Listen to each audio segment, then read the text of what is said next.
Ray Tomlinson est mort il y a quelques jours à l'âge de 74 ans. Ray Tomlinson, c'est tout simplement l'ingénieur américain à qui l'on attribue l'invention de l'email.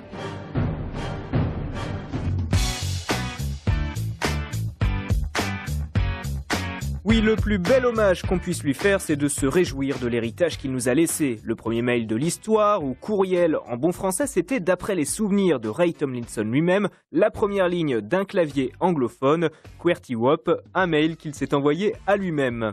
La grande histoire de l'email, on y revient aujourd'hui avec Sébastien Roussel, rédacteur en chef d'arobase.org, site consacré au courrier électronique depuis 1997. Alors Sébastien Roussel, le premier mail, ce n'était pas sur Internet, mais sur son ancêtre, ARPANET, le tout premier réseau à grande échelle développé sous l'impulsion du département de la défense américain, et c'était en 1971. C'est un ingénieur un petit peu inventif qui a simplement assemblé deux programmes qui existaient déjà. L'un qui permettait d'envoyer des messages au sein même d'un même ordinateur et l'autre qui permettait de copier des fichiers d'un ordinateur à un autre.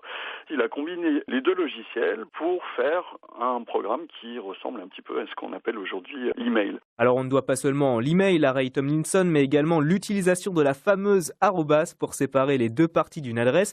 En fait, l'arrobase, c'est un symbole qui existe au moins depuis le Moyen-Âge, qui a eu diverses fonctions, et c'est un peu un hasard si Ray Tomlinson l'a choisi. Tomlinson raconte qu'il a regardé un petit peu le clavier de son ordinateur et qu'il a cherché une touche qui soit pas déjà utilisée. Et en fait, il est tombé sur cette arrobase. C'était un symbole qui avait surtout été remis au goût du jour à la fin du 19e siècle. On l'a retrouvé un petit peu dans la comptabilité de certains commerçants. Et c'est pour ça qu'en fait, il avait été introduit sur les claviers d'ordinateur au milieu du 20e siècle. Quelles ont été les grandes étapes pour que le mail touche un public de plus en plus large ? La bascule, en fait, commence à se faire à la fin des années 80, au tout début des années 90, où en fait on a le premier logiciel de messagerie qu'on peut encore utiliser aujourd'hui, qui s'appelle Eudora, qui a été lancé en 1988. Et l'étape supplémentaire, ça a été l'adoption de l'email par le grand prestataire d'Internet américain, AOL, qui en fait disposait, lui, d'un système de messagerie interne, qui l'a relié à l'email en 1993.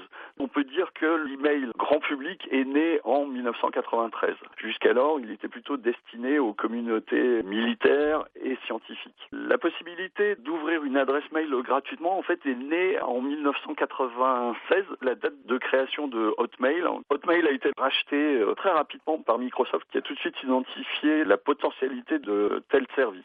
Qui dit courrier, dit aussi courrier parfois indésirable, les spams. Vers le milieu des années 2000, on estimait que le spam, c'était plus de 95% des échanges de mails réalisés dans le monde.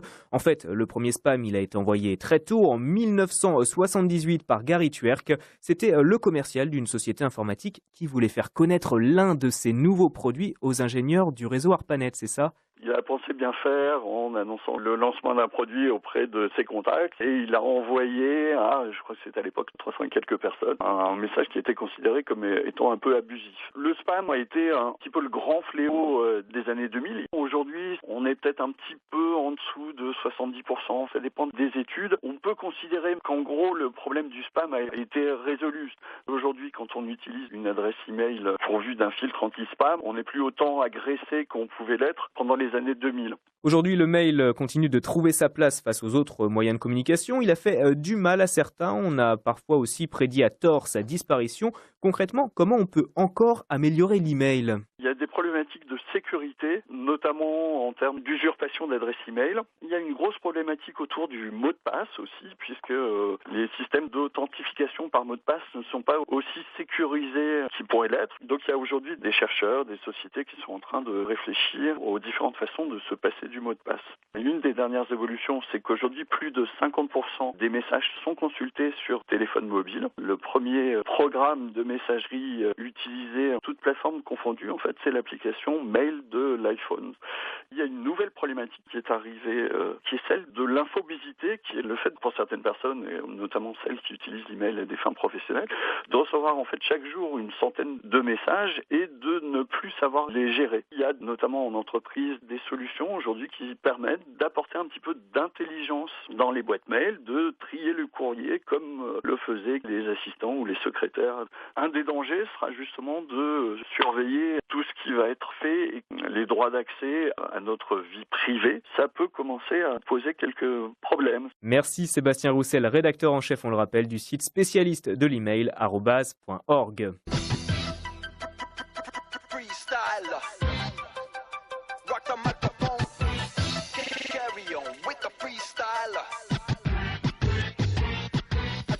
Et pour donner quelques chiffres, il existe aujourd'hui plus de 4 milliards de comptes email dans le monde pour 2,5 milliards d'utilisateurs et plus de 200 milliards de mails sont envoyés et reçus chaque jour. Du coup, merci Ray Tomlinson, cordialement l'équipe de la page web.